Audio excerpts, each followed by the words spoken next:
नमस्कार दोस्तों, आप लोगों का एक बार फिर से स्वागत है छात्र शिक्षक पाठशाला के इस यूट्यूब चैनल में। और आज का जो वीडियो होने वाला है वो क्लास 9 से होगा। जो बीटीबीसी बिहार बोर्ड की पुस्तक है उसमें 9 का जो हिंदी से हम लोग कर रहे हैं माध्यमिक स्तर वाले, या फिर जो बच्चे 9th की तैयारी कर रहे हैं उन बच्चों के लिए भी आज का वीडियो भी बहुत इंपॉर्टेंट होने वाला है। तो हम लोग एक वीडियो में बहुत सारी चीज को कवर करेंगे।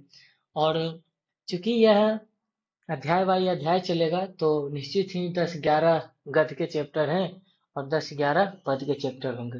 तो टोटल 22 से 23 चैप्टर होंगे क्लास 9 में, और 22 से 23 वीडियो होंगे, क्योंकि एक वीडियो में सारा जो होगा वो हम लोग कहानी और लेखक परिचय कवर करने वाले हैं। तो चलिए इसको स्टार्ट करते हैं। हेलो दोस्तों, मैं आप लोगों का दोस्त पुष्पराज कुमार, और मैं आप लोगों के साथ एक नए दौर की शुरुआत करने के लिए एक बार फिर से तैयार हूँ। तो कहानी का प्लॉट, इससे पहले हम लोग आते हैं लेखक परिचय। लेखक परिचय में आप लोग देख सकते हैं कि शिव पूजन सहाय कहानी के प्लॉट के जो लेखक हैं वो शिव पूजन सहाय जी हैं।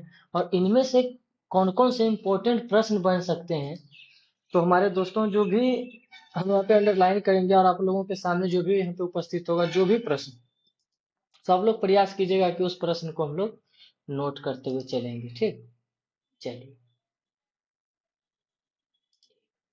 जी। शिव पूजन सहाय, तो सबसे पहले तो है कि शिवपूजन सहाय का जन्म, शिवपूजन सहाय का जन्म इनका 1893 ईस्वी में कहाँ हुआ था, तो उनवास बक्सर बिहार। उनवास गांव का नाम हो गया, बक्सर जिला और बिहार राज्य में हुआ था। और इनके बचपन का नाम क्या था, तो बचपन का नाम इनका भोलानाथ। बचपन का नाम क्या था, बचपन का नाम भोलानाथ। जो भी इंपॉर्टेंट होंगे हम लोग उसको ही अपने कॉपी में या कहीं पर भी अगर नोट्स हम बना रहे हैं तो उस नोट्स को हम लोग तैयार करके चलेंगे। ठीक, 10वीं की परीक्षा पास करने के बाद उन्होंने बनारस की अदालत में नकलन 20 की नौकरी की। ये किस चीज की शुरुआती दौर में नौकरी किए थे, तो नकलन 20 की नौकरी की। बाद में वे हिंदी के अध्यापक बन गए। असहयोग आंदोलन के प्रभाव से उन्होंने नौकरी से त्याग पत्र दिया था। असहयोग आंदोलन, ठीक, 1942 ईस्वी त्याग पत्र दिया। शिवपूजन सहाय अपने समय के लेखकों में बहुत लोकप्रिय और सम्मानित व्यक्ति थे। उन्होंने जागरण, हिमालय, माधुरी, बालक आदि कई प्रतिष्ठित पत्रिकाओं का संपादन किया। तो हम लोगों के लिए प्रश्न क्या हो जाएगा, तो हम लोगों के लिए प्रश्न हो जाएगा कि जागरण, हिमालय, माधुरी और बालक का संपादन किसने किया था, तो शिवपूजन सहाय ने। और ये जागरण, हिमालय, माधुरी, बालक आखिर ये हैं क्या, तो ये प्रतिष्ठित पत्रिका थे। ध्यान रखिएगा कि जागरण, हिमालय, माधुरी और बालक ये सारे शिवपूजन सहाय के क्या थे, तो वो प्रतिष्ठित पत्रिका थे। चलिए, इसके साथ ही वे हिंदी की प्रतिष्ठित पत्रिका, देखिए हिंदी की सबसे प्रतिष्ठित पत्रिका मतवाला, मतवाला पर हम लोग चर्चा किए थे। आप लोग कमेंट करके बताइएगा किनकी है। इसके संपादक मंडल में थे, मतलब जितने भी संपादक मतवाला पत्रिका में थे उसके संपादक मंडल में ये भी थे। और इम्पोर्टेंट चीज है कि 1963 में उनका देहांत हो गया। कब देहांत हो गया, 1963 में। जन्म कब हुआ शिवपूजन सहाय का, तो 1893 ईस्वी में। प्रश्न जो बनता है, बचपन का नाम भोलानाथ, कहाँ जन्म हुआ था, तो उनवास बक्सर बिहार। असहयोग आंदोलन के प्रभाव से इन्होंने नौकरी से त्याग पत्र दे दिया। और जागरण, हिमालय, माधुरी, बालक आदि कई प्रतिष्ठित पत्रिका का इन्होंने क्या किया, संपादन किया। और मतवाला के संपादक मंडल में थे। और 1963 में उनका देहांत हो गया। चलिए आगे बढ़ते हैं। बिहार राष्ट्रभाषा परिषद तो उन्हीं की कल्पना का साकार रूप है। इन गतिविधि में अतिशय व्यस्त रहने के कारण उन्हें स्वलेखन का कम अवसर मिलता था। देहाती दुनिया बहुत इंपॉर्टेंट है। देहाती दुनिया इनका एकमात्र उपन्यास है। शिवपूजन सहाय जी का एकमात्र उपन्यास कौन सा है दोस्तों, तो देहाती दुनिया। और यह इसमें रचना किस प्रकार की है, तो ग्रामीण परिवेश की ठेठ भाषा में उभरता है, मतलब ग्रामीण परिवेश की इसमें रचनाएं की गई है। आगे चलकर आंचलिक उपन्यासों की पूर्व पीठिका, अगर पूछ सकता है कि आंचलिक उपन्यासों की पूर्व पीठिका किस उपन्यास को बोला जाता है, तो देहाती दुनिया। अब है कि कहानी का प्लॉट, कहानी का प्लॉट जिस कहानी के बारे में हम लोग चर्चा करेंगे नेक्स्ट पैराग्राफ में, तो कहानी का प्लॉट और मुंडमाल जैसी मार्मिक कहानियां लिखकर इन्होंने हिंदी कथा साहित्य की श्रीवृद्धि की। मतलब ये मार्मिक कहानी होगा। सबसे पहले हम बता रहे हैं कि इसमें एक भगजोनी नाम की लड़की का वर्णन होगा, जो कि अभी हम आगे आप लोगों को बताएंगे। आगे विभूति, ये सारे रचनाएं आप लोग नोट कीजिएगा। विभूति, देहाती दुनिया, दो घड़ी, हुए दिन हुए लोग, बिंब प्रतिबिंब आदि पुस्तकों के अलावा ये सारे पुस्तक जिसकी रचना शिव पूजन सहाय जी ने की है, उनके सैकड़ों लेख, निबंध आदि समय समय पर विभिन्न पत्र पत्रिकाओं एवं संग्रह एवं प्रकाशित संकलित होते रहे हैं। उनकी रचनाओं का संकलन देखिए, शिव पूजन सहाय जी की जितनी भी रचनाएं हैं दोस्तों, उनकी रचनाओं का संकलन किस नाम से जाना जाता है, तो वो शिव पूजन रचनावली के नाम से जाना जाता है। एक प्रश्न यहाँ हम लोग का बनेगा। और शिव पूजन रचना कितने खंडों में है, तो ये 4 खंडों में। कहाँ से प्रकाशित हुई थी, तो बिहार राष्ट्र भाषा परिषद पटना के द्वारा प्रकाशित हुई थी। तो इस तरह से शिव पूजन सहाय से अगर प्रश्न बन सकते हैं हमारे बुक के अकॉर्डिंग, तो वो इतने सारे प्रश्न बन सकते हैं। एक बार हम फिर से रिवीजन करते हैं कि शिव पूजन सहाय का जन्म 1893 ईस्वी में कहाँ हुआ था, उनवास बक्सर बिहार में। बचपन का नाम क्या था, तो भोलानाथ। बनारस की अदालत में किसकी नौकरी की, नकलन बीज की। नौकरी क्यों छोड़ दिए थे, तो असहयोग आंदोलन के प्रभाव से। किस किस पत्रिका का संपादन किया, तो जागरण, हिमालय, माधुरी। और किस प्रतिष्ठित पत्रिका के संपादक मंडल में थे, तो मतबाला। इनका देहांत कब हुआ, 1963 ईस्वी में। आगे, देहाती दुनिया क्या है, तो इनका एकमात्र उपन्यास है। कैसा उपन्यास है, तो ग्रामीण परिवेश का ठेठ भाषा में उभारता हुआ उपन्यास है। और आगे चलकर इसे आंचलिक उपन्यासकों की पूर्व पीठिका भी कहा गया है। कहानी का प्लॉट और मुंडवाल बहुत ही मार्मिक इनकी रचना है। और भी बहुत सारे रचना, विभूति, देहाती दुनिया, दो घड़ी, हुए दिन हुए लोग, बिंब प्रतिबिंब, ये सारी रचनाएं किनकी है, तो श्री पूजन सहाय की। श्री पूजन सहाय की बहुत सारी रचनाओं का संकलन किस नाम से जाना जाता है, तो श्री पूजन रचनावली के नाम से जाना जाता है। कितने खंडों में बांटा गया है इसे, तो 4 खंडों में। कहाँ से प्रकाशित हुआ, तो बिहार राष्ट्र भाषा परिषद द्वारा। तो यहाँ से जो लेखक परिचय से प्रश्न बन सकते हैं वो यह प्रश्न है, इतने आप लोग नोट कर सकते हैं जो भी हम लोगों ने इसको अंडरलाइन किया है। अब इस कहानी का थोड़ा सा एक मतलब पैराग्राफ दिया है कि इस कहानी में, जो कहानी हम लोग अभी पढ़ने वाले हैं, इस कहानी में कहानीकार ने समाज में नारी का स्थान निर्धारित करने के क्रम में तिलक दहेज की निर्मम प्रथा, वृद्ध विवाह वृद्ध विवाह आदि की विसंगतियों का मार्मिक दस्तावेज प्रस्तुत किया। मतलब जो कहानी हम लोग पढ़ने वाले हैं, इसमें विशेषकर समाज में नारी के स्थान को निर्धारित करने का क्रम दिया जाएगा कि किस तरह से वृद्ध विवाह और किस तरह से तिलक दहेज, गरीबी अमीरी, सारा इस चीज को देखने के लिए मिलेगा।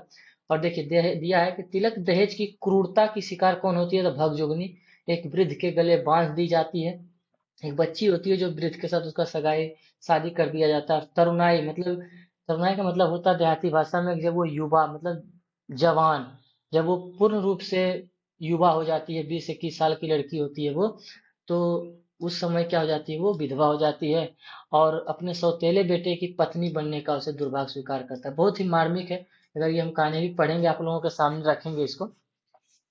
तो लेखक परिचय से जितने प्रश्न हो सकते थे वो ये थे। अब हम लोग चलते हैं अध्याय की ओर। अध्याय शुरू करने से पहले दोस्तों, अगर हमारे चैनल पे आप लोग नए हैं तो इसको सब्सक्राइब कर लीजिए और इस वीडियो को जितना हो सके शेयर कीजिए, क्योंकि बिहार बोर्ड के बच्चों के लिए भी यह वीडियो बहुत ही लाभदायक होगा। और जो हमारे मित्र टीचर की तैयारी कर रहे हैं बीपीएससी के स्तर पर, माध्यमिक स्तर पर, तो क्लास 9 का यह बीटीबीसी जो बिहार में चलता है वह है। तो इसका जो है कहानी का प्लॉट, कहानी का नाम है। अब यहाँ से हम पैराग्राफ पढ़ के समझने का प्रयास करते हैं। कहा जा रहा है कि मैं कहानी लेखक नहीं हूँ। लेखक बोल रहे हैं कि मैं कहानी लेखक नहीं हूँ, कहानी लिखने योग्य प्रतिभा भी मुझ में नहीं है। कहानी लेखक को स्वभावतः कैसा होना चाहिए, तो कला मर्मज्ञ होना चाहिए। और मैं साधारण कलाविद भी नहीं हूँ, किंतु कुशल कहानी लेखकों के लिए एक प्लॉट पा गया हूँ। आशा है इस प्लॉट पर वे अपनी भड़कीली इमारत खड़ी कर लेंगे। अर्थात दोस्तों, कोई भी बड़ा व्यक्ति जो होता है वो कभी अपना बड़ाई नहीं करता है। इस तरह से एक पंक्ति है कि बड़े बड़ाई ना करे, बड़े न बोले बोल, रहमन हीरा कब कहे लाख टका का मोल। उसी प्रकार यहाँ से पूजन साय जी कह रहे हैं कि मैं कोई बड़ा कहानी लेखक नहीं हूँ, बस कुछ हमें ऐसी जो कुशलता है वो आ गई है, इसके लिए मैं एक प्लॉट पा गया हूँ लिखने के लिए, और आशा है कि इस प्लॉट पर वो अपनी भड़कीली इमारत खड़ी कर देंगे। यहाँ अब कहानी स्टार्ट होता है कि मेरे गांव के पास, किनके गांव के पास, तो लेखक के गांव के पास एक छोटा सा गांव है। गांव का नाम बड़ा गवाड़ू है। देखिए कहीं कहीं पर ऑप्शन दे देता है कि भगजोगनी किस गांव की थी, तो ऑप्शन में दे देता है गवाड़ू। लेकिन यहाँ पर जो यह गवाड़ू शब्द प्रयोग किया गया है वो गांव में रहने वाले लोगों के लिए या फिर गांव ग्रामीण परिवेश के लोगों के लिए गवारू शब्द दिया गया है। तो कभी कभी हम देखे हैं कि ऑप्शन में गवारू दे देता है, तो आप लोग देख लीजिएगा, लेकिन यह कोई गांव का नाम नहीं है, अपितु यह भाववाचक संज्ञा के रूप में इसे प्रयोग किया गया है। बड़ा गवारू है, सुनकर आप घिनाएंगे। वहां एक बूढ़े मुंशी जी रहते थे, ये मुंशी जी आप लोग ध्यान रखिएगा, भगजोगनी के पापा यही है। वहां एक बूढ़े मुंशी जी रहते थे, अब वह इस संसार में नहीं है। उनका नाम भी विचित्र ही था, अनामिल आखर अर्थ न जापो। ये मुंशी जी का नाम था, अनामिल, अनामिल ही नाम था, लेकिन आखर अर्थ न जापो।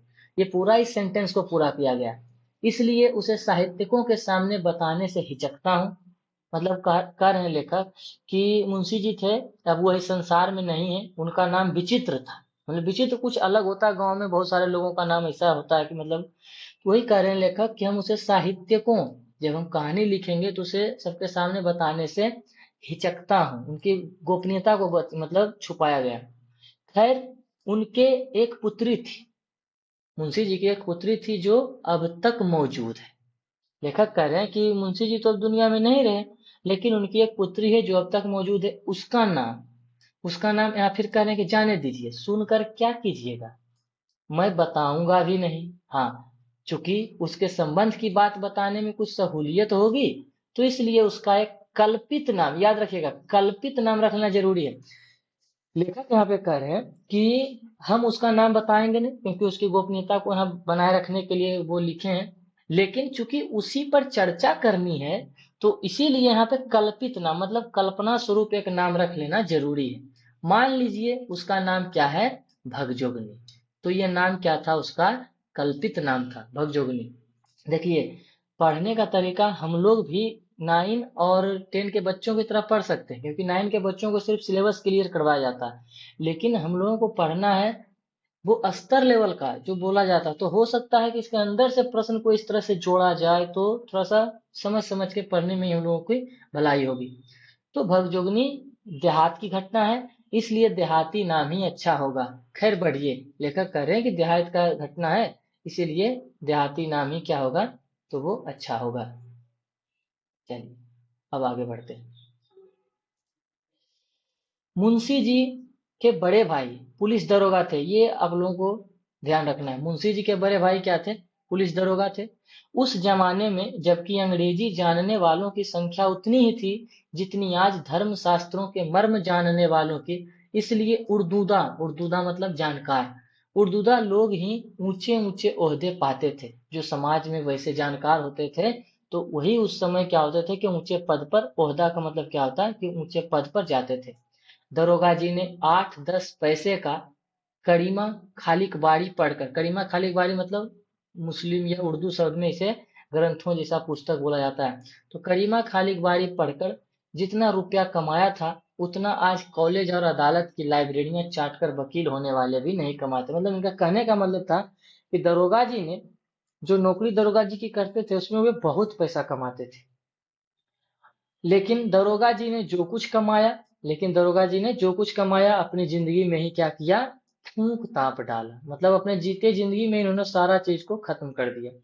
उनके मरने के बाद सिर्फ उनकी एक घोड़ी बची थी, ये घोड़ी बहुत इंपॉर्टेंट है, याद रखिएगा। दरोगा जी के पास क्या था, एक घोड़ी थी, एक घोड़ी बची थी जो महज 7 रुपए की, 7 रुपए, ध्यान रखना है आपको, दरोगा जी के पास घोड़ी थी कितने रुपए की, 7 रुपए की, मगर कान काटती थी तुर्की घोड़ों की, कम वक्त बारूद की पुड़िया थी। बारूद की पुड़िया होना मतलब बहुत तेज होना। बड़े बड़े अंग्रेज अफसर उस पर दांत गड़ाए रह गए। मतलब सब अंग्रेज अफसर चाहते थे कि हमको वो दरोगा वो वाला घोड़ी दे दे, मगर दरोगा जी ने सबको निबुआ नून चटा दिया, मतलब सबको ठेंगा दिखा दिया, किसी को कुछ नहीं दिया। सब मांगते रह गए, इन्होंने घोड़ी किसी को नहीं दिया। अब देखिए अगला लाइन जो बहुत इंपॉर्टेंट है, कि इसी घोड़ी की बदौलत उनकी तरक्की रुकी रह गई। मतलब उनसे सीनियर अफसर लोग वो घोड़ी मांगते थे, अब वो घोड़ी देते नहीं थे, इसीलिए उनके उनका जो प्रमोशन नहीं हो पाया। लेकिन आखिरी दम तक वे अफसरों के घपले में ना आए। हर तरह से काबिल, मेहनती, ईमानदार, चालाक, दिलेर और मुस्तैद आदमी, मतलब ये सारे विशेषण किसके बारे में बताया गया, तो दरोगा जी के बारे में। इतना उनमें विशेषता थी, तो ऐसे आदमी होते हुए भी वे दरोगा के दरोगा ही रह गए। क्यों? तो घोड़ी की मोहब्बत से। यहाँ तक दोस्तों कोई दिक्कत? अगर दिक्कत होगा तो आप लोग कमेंट करके जरूर बताइएगा। चलिए, किंतु घोड़ी ने भी उनकी मोहब्बत का अच्छा नतीजा दिखाया। अब क्या किया घोड़ी ने? तो घोड़े उनके मरने के बाद खूब धूमधाम से उनका श्राद्ध करा दिया। जब दरोगा जी मरे तो उनका जो धूमधाम से श्राद्ध करवा दिया। अगर कहीं घोड़ी को भी बेच खाए होते तो उनके नाम पर एक ब्राह्मण भी नहीं जिमता। मतलब पहले हम पढ़े थे कि दरोगा जी क्या हुए, तो सब जो भी कमाते थे अपनी जिंदगी में ही फूक ताप डालते थे। तो मरने के बाद उनका श्राद्ध करने के लिए वही मुंशी जी घोड़ी बेच करके श्राद्ध करते हैं। एक गोरे अफसर के हाथ खासी रकम पर घोड़ी को ही बेचकर, देखिए दिया ने कि एक गोरे अफसर के हाथ खासी रकम पर घोड़ी को ही बेचकर मुंशी जी अपने बड़े भाई से उऋण हुए, मतलब उनका श्राद्ध करवाया। दरोगा जी के जमाने में मुंशी जी ने खूब घी के दिए जलाए थे। मतलब दरोगा जी जब जीवित थे तो मुंशी जी घी के दिए बहुत खुशी मनाते थे, बहुत पैसा की बर्बादी करते थे। क्या क्या करते थे, आइए आगे बढ़ते हैं। गांजे में बढ़िया से बढ़िया इत्र मिलाकर पीते थे। चिलम कभी ठंडी नहीं होने पाती थी। 1 जून 32 बटेर और 14 चपातियां उड़ा जाते थे। मतलब बहुत प्रकार की ऐसे ऐसे वो कार्यकलाप करते थे। यहाँ देखिए दिया गया दायती शब्द में कि नथुनी उतारने में तो दरोगा जी के भी बड़े भैया थे। हर साल एक नया जलसा हुआ करता था। मतलब हर नाच में वो पहुंचते थे और सारे पैसा उड़ाते थे, गांजा पीते थे। मतलब पैसा का कुछ भी वो इज्जत नहीं किए, उसको जमा करके नहीं रखे, जिसका कि आगे चल के हर्जाना उनको भुगतना पड़ता है, जो भी हम लोग पढ़ेंगे आगे। किंतु जब बहिया बह गई और चारों ओर उजाड़ नजर आने लगा, मतलब दरोगा जी के मरते ही सारी अमीरी घुस गई। जब दरोगा जी मर गए, इनकम का स्रोत खत्म हो गया, तो सारी अमीरी खत्म हो गई। और चिलम के साथ साथ चूल्हा चक्की भी ठंडी हो गई। मतलब घर में खाने के लिए भी दाने के लाले पड़ गए। जो जीव एक दिन बटेरों का शोरबा सुरखते थे, शोरबा मतलब झोर जिसको हम लोग बोलते हैं, वह अब सराह सराह कर मटर का सत्तू सर पोंछने लगी। चुपड़ी चपातियां चबाने वाले दांत अब चंद चने चबाकर दिन गुजारने लगे। लोग साफ कहने लगे, थानेदार की कमाई और फूस का तापना दोनों बराबर है। ये बहुत इंपॉर्टेंट है, आप लोग ध्यान दीजिएगा कि थानेदार की कमाई और फूस का तापना दोनों बराबर है। ये एक दूसरे से कोरिलेट कर रहा है दोस्तों। जब थानेदार की कमाई आती थी तो उस समय अगर इज्जत कर लिए होते तो आज क्या होता कि आज वो लोग भी बहुत बड़े लोग होते और अच्छा, मतलब अच्छे पोजीशन पर होते और उनका पारिवारिक दृष्टिकोण या पारिवारिक परिवेश भी अच्छा होता। लेकिन उन्होंने क्या किया कि थानेदार की कमाई और फूस का तापना, फूस का आग देखते हैं बहुत तेजी से जलेगा और बहुत जल्दी बुझ जाएगा। उसी तरह थानेदार की कमाई और फूस का तापना क्या हुआ, दोनों बराबर हो गए। हर साल नई नथुनी उतारने वाले मुंशी जी को गांव जवार के लोग भी अपने नजरों से उतारने लगे। मतलब सब इनको हे दृष्टि से देखना स्टार्ट कर दिए। जो मुंशी जी चुल्लू के चुल्लू, चुल्लू मतलब हाथ का जो वो बनाया जाता है चुल्लू, चुल्लू के चुल्लू इत्र लेकर अपनी पोशाक में मला करते थे, उन्हीं के अब अपनी रूखी सूखी देह में लगाने के लिए चुल्लू भर कड़वा तेल मिलना मुहाल हो गया। मतलब कोई भी नहीं रहा। शायद किस्मत की फटी चादर का कोई रफूगर नहीं। देखिए अगर ऐसे चादर फट जाए दोस्तों तो उसका रफूगर मिल सकता है, लेकिन अगर किस्मत की चादर फट गई तो कोई रफूगर नहीं मिल सकता। मतलब कहा भी जाता है कि किस्मत की मार जब पड़ती है तो अच्छे अच्छों को अपना दिख जाता है। तो कभी भी हमें अच्छे समय का दुरुपयोग नहीं करना चाहिए। अगर हम अच्छे पोजीशन पर हैं, अच्छे परिस्थिति पर हैं, तो हम भविष्य की चिंता करें और भविष्य के लिए कुछ अपना वैसा व्यवस्था कर लें आगे। लेकिन जरा किस्मत की दोहरी मार तो देखिए। दरोगा जी के जमाने में मुंशी जी के 4-5 लड़के हुए। मतलब दरोगा जी के जमाने में जब दरोगा जी जीवित थे तो उस समय मुंशी जी के क्या हुए, 4-5 लड़के हुए। और सब के सब क्या हो गए, तो सुबह के चिराग हो गए। सुबह का चिराग होना दोस्तों मतलब मर जाना, सारे मर गए। और जब बेचारे की पांचों उंगलियां घी में थी तब तो कोई खाने वाला ना रहा। और जब दोनों टांगे दरिद्रता के दलदल में आ फंसी, मतलब जब वो गरीब हो गए, खाने के लिए कुछ नहीं रहा और ऊपर से बुढ़ापा भी कंधा दबाने लगा, तब कोढ़ में खाज, मतलब कोढ़ तो पहले से था, खाज बाद में गया। मतलब कहा जाता है कि मतलब बहुत व्यवस्था खराब, दुख में भी दुख आ जाना, कोढ़ में खाज की तरह लड़की पैदा हो गई। और तारीफ यह कि मुंशी जी की बदकिस्मती भी दरोगा जी की घोड़ी से कुछ कम स्थावर नहीं थी। जो मुंशी जी का बदकिस्मती था वो दरोगा जी की घोड़ी से कुछ कम स्थावर नहीं था। कैसे, आगे देखते हैं। सच पूछिए तो इस तिलक दहेज के जमाने में लड़की पैदा करना ही बड़ी भारी मूर्खता है। लेकिन युग धर्म की क्या दवा है, इस युग में अबला ही प्रबला हो रही है, पुरुष दल को अस्तित्व खदेड़े जा रहा है। ध्यान से ये सारा शब्द को ध्यान दीजिएगा आप लोग। बेचारे मुंशी जी का क्या दोष, जब घी और गरम मसाले उड़ाते थे तब हमेशा लड़की ही पैदा करते थे। ये व्यंग है कि जब राजा था, जब घी गरम मसाला खाता था जब, तो उस समय लड़का ही होता था। और जब मटर के सत्तू बेचारा जब पीने लगा तो कहाँ से लड़का निकाल लाएगा। सचमुच अमीरी की कब्र पर पनपी हुई गरीबी बड़ी ही जहरीली होती है। ये लाइन आप लोग ध्यान रखिएगा। जो हम लोग ये सारा मुंशी जी की बदकिस्मती या जो भी हम लाइन आप लोगों को नोटिस करवाते हैं, ये सारा नोट कीजिएगा कि अमीरी की कब्र पर पनपी हुई गरीबी बड़ी ही जहरीली होती है। अगर आप गरीब से अमीर बने हैं तो बहुत अच्छी बात है, लेकिन अगर आप अमीर थे पहले और उसके बाद गरीब हुए हैं तो वह समाज आपको बहुत ही हेय दृष्टि से देखता है और बहुत ही समस्याओं का सामना करना पड़ता है। वही इस कहानी में दिखाया गया है। चलिए आगे बढ़ते हैं। भगजोगनी चूंकि मुंशी जी की गरीबी में पैदा हुई और जन्मते ही माँ के दूध से क्या हो गई, वंचित होकर टूअर कहलाने लगी। कहने का मतलब यह हुआ कि जब वो पैदा ली तो उसी समय उसकी माँ भी बेचारी डेथ कर गई। इसलिए अभागिन तो अजहद थी, मतलब माता नहीं थी, बहुत दुख में पैदा ली, इसमें शक नहीं। पर सुंदरता में वह अंधेरे घर का दीपक थी, मतलब बहुत सुंदर थी भगजोगनी। आजकल वैसी सुघर लड़की किसी ने कभी ना देखी, मतलब इतना सुंदरता था। उसका वर्णन श्री पूजन सहाय जी यहाँ पे कर रहे हैं। अभाग्यवश मैंने उसे देखा था, लेखक कह रहे हैं कि अभाग्यवश मैंने उसे देखा था। जिस दिन पहले पहल उसे देखा वो करीब क्या थी, 11-12 वर्ष की थी। देखिए यहाँ पे प्रश्न क्या बनेगा दोस्तों, कि जब भगजोगनी को लेखक ने देखा था तो उस समय भगजोगनी की उम्र क्या थी, तो 11-12 वर्ष की थी। पर एक ओर उसकी अनोखी सुघराई और दूसरी ओर उसकी दर्दनाक गरीबी देखकर सच कहता हूँ कलेजा कांप गया, मतलब इतना गरीब थी। यदि कोई भावुक कहानी लेखक या सहृदय कवि उसे देख लेता तो उसकी लेखनी से अनायास करुणा की धारा फूट निकलती। मतलब कोई अगर देख लेता, जिस तरह से पूजन साई जी देखे और ये कहानी निर्मित कर दी। किंतु मेरी लेखनी में इतना जोर नहीं, फिर देखिए ये बड़े बड़ाई ना करे वाला बात बोल रहे हैं कि किंतु मेरी लेखनी में इतना जोर नहीं कि उसकी गरीबी के भयावने चित्र को मेरे हृदय पट से उतार कर सरोज के इस कोमल दल पर रख सके, और सच्ची घटना होने के कारण केवल प्रभावशाली बनाने के लिए मुझसे भड़कीली भाषा में लिखते भी नहीं बनता। बोल रहे थे कि कितना जो लेखक या कवि होते हैं वो मतलब ऐसा भाषा का प्रयोग करते हैं या ऐसा भड़कीली चीजों का प्रयोग करते हैं जो नॉर्मल कहानी भी बहुत ही अट्रैक्टिव बन जाता है, मतलब उसको आदमी सुनने के लिए मजबूर हो जाता है। लेकिन चूंकि यह भगजोगनी का कहानी इतना प्रभावशाली और सच्ची घटना पर आधारित था तो ये कह रहे हैं कि मुझसे भड़कीली भाषा में लिखते भी नहीं बनता।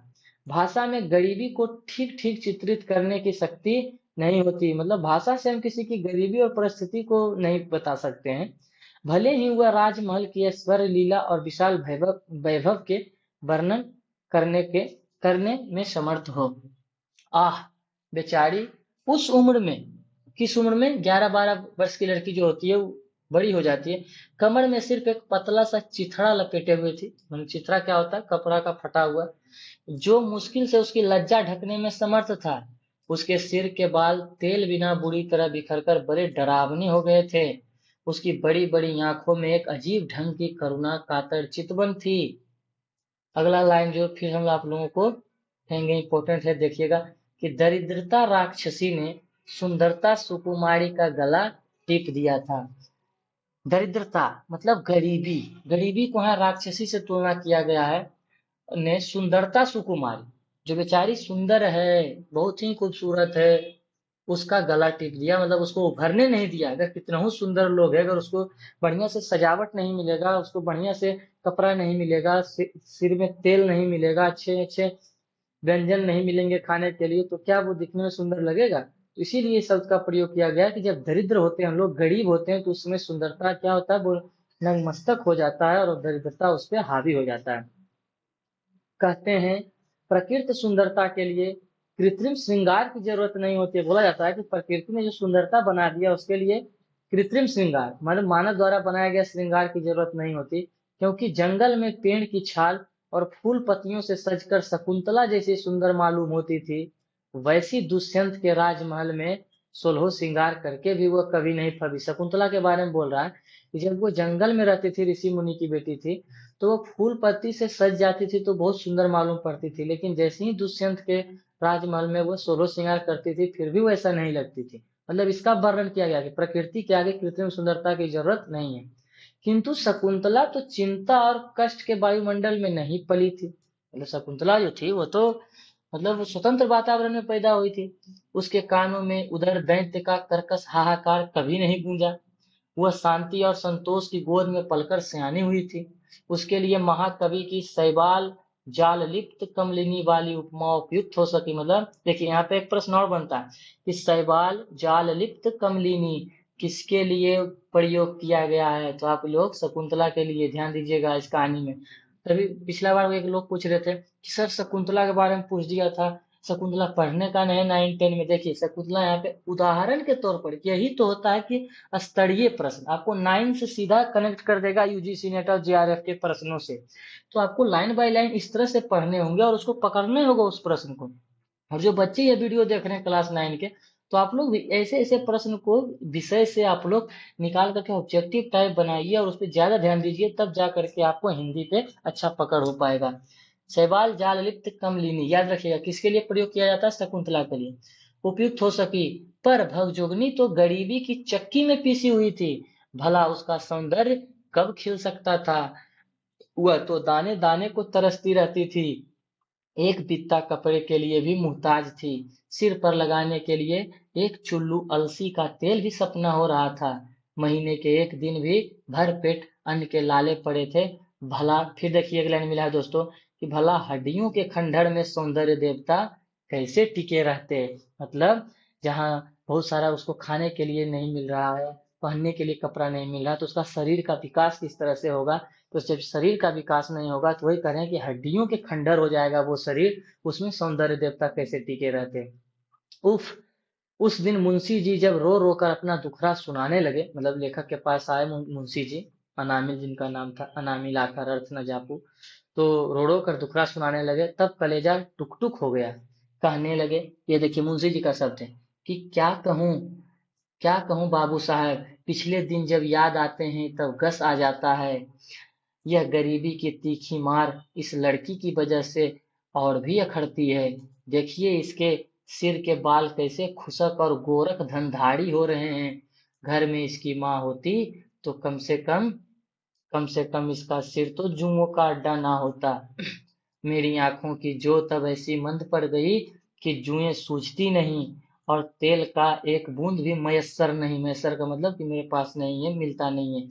अगर अपने घर में तेल होता तो दूसरे के घर जाकर भी कंघी चोटी करा लेती, सिर पर चिड़ियों का घोंसला तो ना बनता। आप तो जानते हैं ये छोटा सा गांव है, कभी साल छमासे में किसी के घर बच्चा पैदा होता है तो इसके रूखे सूखे बालों के नसीब जागते हैं। मतलब कह रहे हैं कि बहुत ही गरीबता है, इतना गरीब है बेचारे कि मतलब इसके बच्ची को माथा में तेल लगाने के लिए पैसे नहीं है, तेल नहीं है। और कह रहे हैं कि छोटा सा गांव है, कभी किसी के घर बच्चा हो जाता है तो वहां पे जाती है तो उसके घर वाले इसके माथे में तेल लगा देते हैं। गांव के लड़के अपने अपने घर भर पेट खाकर जो झोलियों में चबेना चबेना, जो झोली में बच्चा भुंजा उंजा लेकर के निकलता है, लेकर खाते हुए घर से निकलते हैं, तब यह उनकी बाट जोती है। बाट जोना मतलब रास्ता देखती है और उनके पीछे पीछे लगी फिरती है, तो भी मुश्किल से दिन में एक दो मुट्ठी चबेना मिल पाता है। मतलब वो भी कोई खा के निकलता है जेबी में लिए हुए तो उसके पीछे पीछे हाथ फैला के मांगती है। मतलब इतना गरीबता का वर्णन दोस्तों इस अध्याय में भगजोगनी के लिए किया गया है, और यह एक सत्य घटना है जो कि शिव पूजन सहाय द्वारा रचित है। खाने पीने के समय किसी के घर पहुंच जाती है तो इसकी ढीक लग जाने के भय से घरवालियां दूर दुराने लगती हैं। कहाँ तक अपनी मुसीबत का बयान करूं भाई साहब, किसी की दी हुई मुट्ठी भर भीख लेने के लिए इसके तन पर फटा आंचल भी तो नहीं है। इसकी छोटी अंजुलियों में जो कुछ अट जाता है उसी से किसी तरह पेट का जलन बुझा लेती है।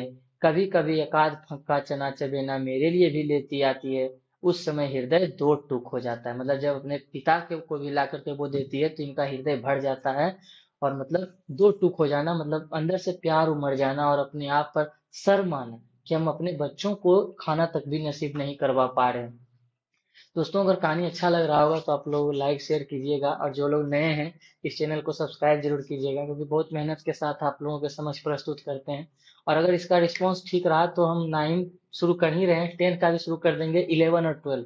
और एक चीज, 9 10 का ऑलरेडी चैनल पर वीडियो बना हुआ है बहुत सारे, क्योंकि हम लोग 2019 से ही इसमें तैयारी कर रहे हैं। उसका प्लेलिस्ट है दोस्तों बना हुआ।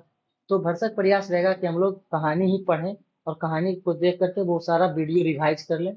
उसको आप लोग प्लेलिस्ट या उसका लिंक भी हम डिस्क्रिप्शन में दे देंगे, और टेलीग्राम का भी लिंक डिस्क्रिप्शन में रहेगा, वहां से भी उस वीडियो को हम डाल देंगे। तो आप लोग 9 10 का एक बार वीडियो ऑडियो जो भी होगा ऑब्जेक्टिव टाइप प्रश्न वो आपको दोहरा लीजिएगा, और यह अध्याय बाई अध्याय भी हम लोग चलेंगे। चलिए आगे बढ़ते हैं। किसी दिन दिन भर घर घर घूमकर जब शाम को मेरे पास आकर धीमी आवाज से कहती है कि बाबूजी भूख लगी है, मतलब भगदोगनी के बारे में बोल रहे हैं कि किसी दिन मान लीजिए खाना नहीं मिला तो धीमी आवाज में कहती है कि बाबूजी भूख लगी है, कुछ हो तो खाने को दो। उस वक्त आपसे ईमानन कहता हूँ, मतलब ईमानदारी से कहता हूँ कि गल फांसी लगाकर मर जाऊं या किसी कुएं या तालाब में डूब मरूं। मगर देखिए दिया हुआ है, फिर सोचता हूँ कि मेरे सिवा इसकी खोज खबर लेने वाला इस दुनिया में अब है ही कौन। आज अगर इसकी माँ भी जिंदा होती तो कूट पीस कर इसके लिए मुट्ठी भर चून जुटाती और किसी कदर इसकी परिवेश कर ही ले जाती। मतलब अगर माता जिंदा होती तो किसी तरह भी इसका पेट भर लेती। और अगर कहीं आज मेरे बड़े भाई मतलब दरोगा, तो बड़े भाई साहब बरकरार होते तो गुलाब की फूल सी ऐसी लड़की को हथेली का फूल बनाए रहते। जरूर ही किसी राय बहादुर मतलब राजा के घर इसकी शादी करते।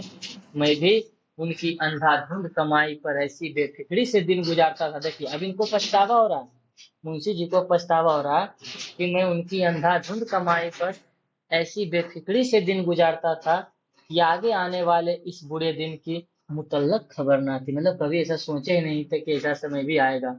वे भी ऐसे खर्राच थे, अब उनके बारे में बोला जा रहा है दरोगा जी के बारे में। वे भी ऐसे खर्राच थे, वे अपने कफन काठी के लिए एक खरमुहरा ना छोड़ गए। अपनी जिंदगी में एक एक चप्पा जमीन बेच खाई, गांव भर से ऐसी अदावत बढ़ाई कि आज मेरी इस दुर्गत पर भी कोई रहम करने वाला नहीं है। उल्टे सब लोग ताने जानी के तीर बरसाते हैं। एक दिन वह था कि भाई साहब के पेशाब से चिराग जलता था। देखिए इंपॉर्टेंट है कि भाई साहब के पेशाब से चिराग जलता था। और एक दिन यह भी है कि मेरी हड्डियां मुफलिसी की आंच से मोमबत्तियों की तरह घुल घुल कर जल रही है। और ये सभी का कारण क्या था कि ये दोनों भाई ने कभी भविष्य की चिंता नहीं की और आराम से अपने वर्तमान को बहुत अच्छे ढंग से बिताते रहे। आगे, इस लड़की के लिए आसपास के सभी जवारी भाइयों के यहाँ मैंने 50 फेरे लगाए, दांत दिखाए, हाथ जोड़कर विनती की, पैर पड़ा, यहाँ तक बेहया होकर कह डाला कि बड़े बड़े वकील, डिप्टियों और जमींदारों की चुनी चुनाई लड़कियों में मेरी लड़की को खड़ी करके देख लीजिए, सबसे सुंदर जचती है या नहीं। अगर इसके जोड़ की एक भी लड़की कहीं निकल जाए तो इससे अपने लड़के की शादी मत कीजिए। मतलब सबको बोल दिए हैं कि इसकी सुंदरता से आप लोग किसी से कंपेयर कर लीजिए, मिला लीजिए। किंतु मेरे लाख गिड़गिड़ाने पर भी किसी भाई का दिल ना पिघला, और कोई यह कहकर टाल देता कि लड़के की माँ ऐसे घराने में शादी करने से इनकार करती है जिसमें ना सास है ना साला है ना बारात की खातिरदारी करने की हैसियत। मतलब यहाँ पे मतलब शादी का बात हो रहा है कि किसी तरह भगजोने के लिए एक लड़का मिल जाए। बहुत बहुत जगह पर हम गए हैं, वकील डिप्टी जमींदार सभी बोले हैं, तो सबका अलग अलग रिएक्शन होता है। कोई कहता है कि हम उसे घर में शादी नहीं करेंगे जहाँ पे साला और उसकी सास नहीं हो। कोई कहता है गरीब घर की लड़की चटोर और कंजूस होती है, हमारा खानदान बिगड़ जाएगा। कोई ये भी कहता है। ज्यादातर लोग यही कहते मिले कि हमारे लड़के को इतना तिलक दहेज मिल रहा है तो भी हम शादी नहीं कर रहे हैं, फिर बिना तिलक दहेज के बात भी करना नहीं चाहते। मतलब बहुत 2 3 तरह की बातें यहाँ पे सामने आ रही है। कि एक तो गरीबी, और दूसरा जब ये 11-12 वर्ष की हो गई तो ये दिमाग में आ गया कि नहीं, इसका शादी भी करना है, और शादी के लिए कोई तैयार नहीं हो रहा। इसी तरह जितने मुंह उतनी ही बातें सुनने में आई, ये सारा मुंशी जी लेखक को बता रहे हैं। महज मामूली हैसियत वालों को भी 500 और 1000 तिलक दहेज फरमाते देखकर जी उड़ जाता है, गुस्सा चढ़ जाता है। मगर गरीबी ने तो ऐसा पंख तोड़ दिया कि तरफड़ा भी नहीं सकता। मतलब देखिए, एक लाइन और यहाँ पे है कि मगर गरीबी ने तो ऐसा पंख तोड़ दिया कि तरफड़ा नहीं सकता, मतलब चाह के भी कुछ नहीं कर सकते, क्योंकि गरीबता में इनका जीवन चल रहा है। सारे हिंदू समाज के कायदे भी अजीब ढंग के हैं। जो लोग मोल भाव करके लड़कों की बिक्री करते हैं, वे भले आदमी समझे जाते हैं, और कोई गरीब बेचारा उसी तरह मोल भाव करके लड़की को बेचता है तो वो कमीना कहा जाता है। देखिए कितना मतलब तथ्यात्मक बात यहाँ पे है दोस्तों, इसको थोड़ा सा हम लोग समझेंगे, ठीक। देखिएगा यहाँ से, देखिए, एक मिनट। जो लोग मोल भाव करके लड़के की बिक्री करते हैं, वे भले आदमी समझे जाते हैं। मतलब तिलक जो लेते हैं तो लड़के का मान लीजिए बिक्री हो गया, तो वे भले आदमी समझे जाते हैं। और अगर गरीब बेचारा उसी तरह मोल भाव करके लड़की को अगर समाज में बेचता है तो क्या कहलाता है, कमीना है, गंदा है। ऐसे चीजों का यहाँ पे वर्णन किया गया। लेकिन ये बात कहने की बात आई क्यों? तो अगर हमारे समाज में तिलक दहेज नहीं होता तो ऐसी बात उठता ही नहीं। मैं अगर आज इसे बेचना चाहता तो इतनी काफी रकम ऐंठ सकता था कि कम से कम मेरी जिंदगी तो जरूर ही आराम से कट जाती। लेकिन जीते जी हरगिज एक मक्खी भी ना लूंगा, चाहे यह कुंवारी रहे, सयानी होकर मेरा नाम हंसाए। देखिए ना, सयानी तो करीब करीब हो ही गई है, सिर्फ पेट की मार से उकसने नहीं पाती, बढ़ंती रुकी हुई है। मतलब खाना नहीं मिलता है तो शारीरिक विकास नहीं अच्छे ढंग से हो पा रहा है, उसी का वर्णन है। अगर किसी कुछ खुशहाल घर में होती तो अब तक फूट कर सयानी हो जाती। बदन भरने से ही खूबसूरती पर रोगन चढ़ता है, और बेटी की बाढ़ बेटे से जल्दी होती भी है। देखिए सबको थोड़ा सा समझिएगा कि अगर खाना पीना मिलता तो शरीर का विकास होता, और वो खुशहाल होती। अगर मतलब खुशहाल घर, भरा पूरा घर राजा घर में होती तो अब तक फूटकर सयानी या बड़ी हो गई होती। बदन भरने से ही खूबसूरती पर रोगन चढ़ता है, और बेटी की बाढ़ बेटे से जल्दी आती है। मतलब बेटी जो होती है बेटे से जल्दी बड़ी भी हो जाती है। अब अधिक क्या कहूँ बाबू साहब, अपनी ही करनी का नतीजा भोग रहा हूँ। मोतियाबिंद, गठिया और दम्मा ने निकम्मा कर छोड़ा है। अब मेरे पछतावे के आंसुओं में भी ईश्वर को पिघलाने का दम नहीं। अगर सच पूछिए तो इस वक्त सिर्फ एक ही उम्मीद का जान अटकी हुई है कि एक साहब ने बहुत कुछ कहने सुनने से इसके साथ शादी करने का वादा किया है। मतलब एक ऐसा आदमी मिला है जिसको बहुत कुछ कहने सुनने पर शादी करने के लिए वो तैयार हुआ है। देखना है कि गांव के खोट लोग उन्हें भी भड़काते हैं या मेरी झांझरी नैया को पार लगाने देते हैं। कह रहे हैं एक मतलब तैयार हुआ है, एक जो लोग हैं वो तैयार हुए हैं शादी करने के लिए, और वो भी गांव वाले से इनको डर लग रहा है कि कहीं उसको भी ये लोग बिगाड़ नहीं दे। लड़के की उम्र कुछ कड़ी जरूर है। कड़ी का मतलब देखिए 41-42 साल का, लड़की 11-12 साल की। यही देखिए इस कहानी का भावनात्मक पक्ष है दोस्तों, साल की। मगर अब इसके सिवा कोई चारा भी नहीं है। कह रहे हैं कि 41-42 साल का है, मगर इसके सिवा कोई चारा नहीं। क्यों? छाती पर पत्थर रख के अपनी इस राज कोकिला को इतना करके मुंशी जी रोने लगे। इसके बाद मुंशी जी का गला रूंध गया, मतलब रोने लगे। बहुत बिलख कर रो उठे और भगजोगनी को गोद में बैठाकर फूट फूट कर रोने लगे। अनेक प्रयत्न करके भी मैं किसी प्रकार उनको आश्वासन न दे सका। लेखक बोल रहे हैं कि अनेक प्रयास करने पर भी मैं उनको आश्वासन ना दे सका। जिसके पीछे हाथ धोकर बाम विधाता पड़ जाता है उसे तसल्ली देना कट्ठा नहीं। मतलब जिसका किस्मत खराब हो जाता है उसे आप लोग तसल्ली भी देकर के कुछ नहीं कर सकते।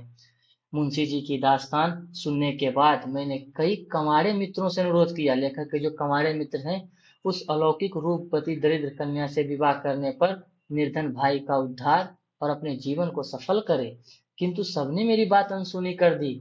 ऐसे ऐसे लोगों ने भी आनाकानी की जो समाज सुधार संबंधी विषय पर बड़े शान गुमान से लेखनी चलाते हैं। मतलब जो समाज सुधार के लिए आगे बढ़ते हैं वैसे लोग भी मतलब इसकी मदद नहीं किए। यहाँ तक कि प्रौढ़ावस्था के रंडुए मित्र भी राजी ना हुए। जो बूढ़ा हो गया जिसको कोई नहीं पूछ रहा है, कहने का मतलब वो भी तैयार नहीं हुए।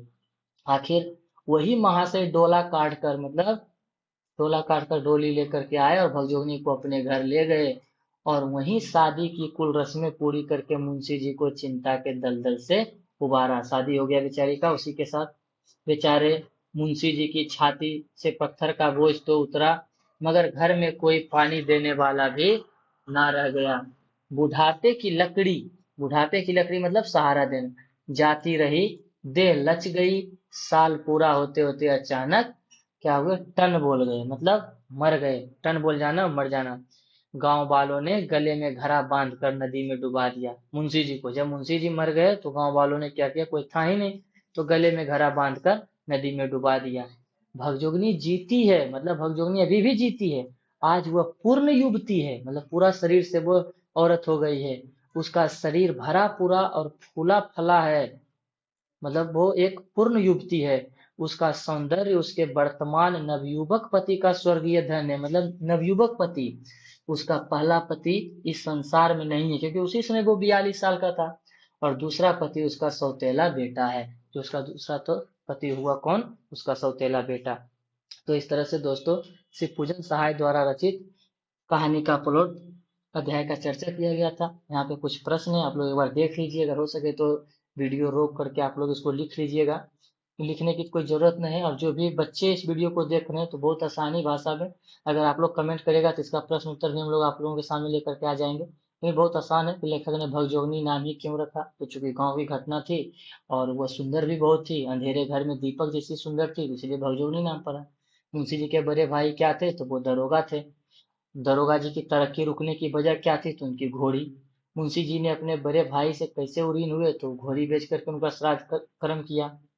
और भी बहुत सारे प्रश्न हैं, तो आप लोग एक बार फिर से इसको देख लीजिएगा, और मिलते हैं दोस्तों नेक्स्ट वीडियो में। जब तक के लिए धन्यवाद। और अगर हमारे दोस्तों को कहीं पर भी कोई समस्या हो तो आप लोग कमेंट कीजिएगा। और हाँ, एक बोल रहे थे कि हमको किताब का राइटर बता दीजिए, उनका राइटर थोड़ा सा हम बताना भूल गए थे क्योंकि हम बाहर में थे। वो राइटर थे डॉक्टर आर एस अग्रवाल और विकास अग्रवाल, उनका समान हिंदी की पुस्तक है।